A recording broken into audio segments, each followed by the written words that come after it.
Hello, good morning. இன்றைக்குள்ள காலையில் tiffin simple, ஆனால் கொஞ்சம் ஹெல்த்தியாக அதை எப்படி மாற்றுறதுன்னு பார்க்கலாமா? கொஞ்சம் ஃபுட்டுலேயே கொஞ்சம் கார்போஹைட்ரேட்ஸ், கொஞ்சம் ஃபைபர், கொஞ்சம் ப்ரோட்டீன், கொஞ்சம் விட்டமின், அவ்வளோதான். இது எல்லா நியூட்ரியன்ஸும் நம்ம கலந்து சாப்பிடும்போது நமக்கு இம்யூனிட்டி ஜாஸ்தியாகும், நோய் எதிர்ப்பு சக்தி அதிகரிக்கும். இப்போது கோதுமை தோசையிலேருந்து பார்க்கலாம். இந்த கோதுமை தோசையில் கொஞ்சம் கேரட் போட்டு பண்ணியிருக்கேன். இந்த கோதுமையிலிருந்து நமக்கு ப்ரோட்டீன், ஃபைபர், கார்போஹைட்ரேட்ஸ் எல்லாம் கிடைக்கும். அது மட்டும் இல்லாமல் அயன் நிறையா இருக்குது, ஜிங்க் நிறையா இருக்குது, விட்டமின்ஸ் இருக்குது, ஆன்டி ஆக்சிடென்ட்ஸ். இது ரத்தத்தில் இருக்கிற சுகரோட அளவை கம்மி பண்ணும், கொலஸ்ட்ராலை கம்மி பண்ணும்.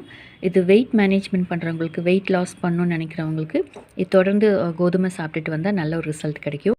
இது கூடவே ஊற வச்சு வேக வச்ச பாசிப்பயிறு, இதில் பூண்டு, கொஞ்சம் உப்பு மட்டும் போட்டு வேக வச்சுருக்கேன். இதில் ஹை ப்ரோட்டீன் இருக்குது, நார் சத்து ஜாஸ்தி இருக்குது. இது ஜீரண சக்தி அதிகரிக்கும், நம்ம பாடி கூலாக வச்சுக்க உதவுது. முட்டை, இல்லை விட்டமின் B12, ப்ரோட்டீன் இருக்குது. இது பாடி டெவலப்மெண்ட்டுக்கு உதவும், மசில் டெவலப்மெண்ட்டுக்கு உதவும். கூடவே கொஞ்சம் தக்காளி சட்னி. இது ஜீரண சக்தி அதிகரிக்கும். இதில் நிறைய விட்டமின் இருக்குது, ஆன்டி ஆக்சிடென்ட்ஸ் இருக்குது, பொட்டாசியம் இருக்குது, ஃபைபர் இருக்குது. இது ஹார்ட் ஹெல்த்துக்கு ரொம்ப நல்லது, ஸ்கின் ஹெல்த்துக்கும் ரொம்ப நல்லது. கூடவே கொஞ்சம் தேங்காய் சட்னி. இதில் கொஞ்சம் ஆயில் ஜாஸ்தி ஆயிடுச்சு, நல்ல ஃபேட் இதில் இருக்கும், ஃபைபர் இதில் இருக்கும். ஹார்ட் இஷ்யூஸ் இருக்கிறவங்க தேங்காய் சட்னி அளவோடு எடுத்துக்கிறது நல்லது, ஏன்னா அதில் ஃபேட் கூடிரும். இது கூடவே கொஞ்சம் கொய்யாப்பழம். இதில் நிறையா விட்டமின் இருக்குது, ஃபைபர் இருக்குது, பொட்டாசியம், ஆன்டி ஆக்சிடென்ட்ஸ் எல்லாம் நிறையா இருக்குது. இதுவும் பிளட் சுகர் லெவலை நல்லா கண்ட்ரோல் பண்ணும், நோய் எதிர்ப்பு சக்தி அதிகரிக்கும், ஜீரண சக்தி அதிகரிக்கும், வெயிட் லாஸ்க்கு இது உதவும்.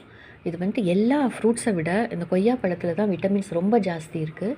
இது கேன்சரை தடுக்கிற திறன் கூட இருக்குது. இது வெள்ளை கொய்யா பழத்தை விட ரெட் வெரைட்டி நல்ல யூஸ்ஃபுல்லாகும்.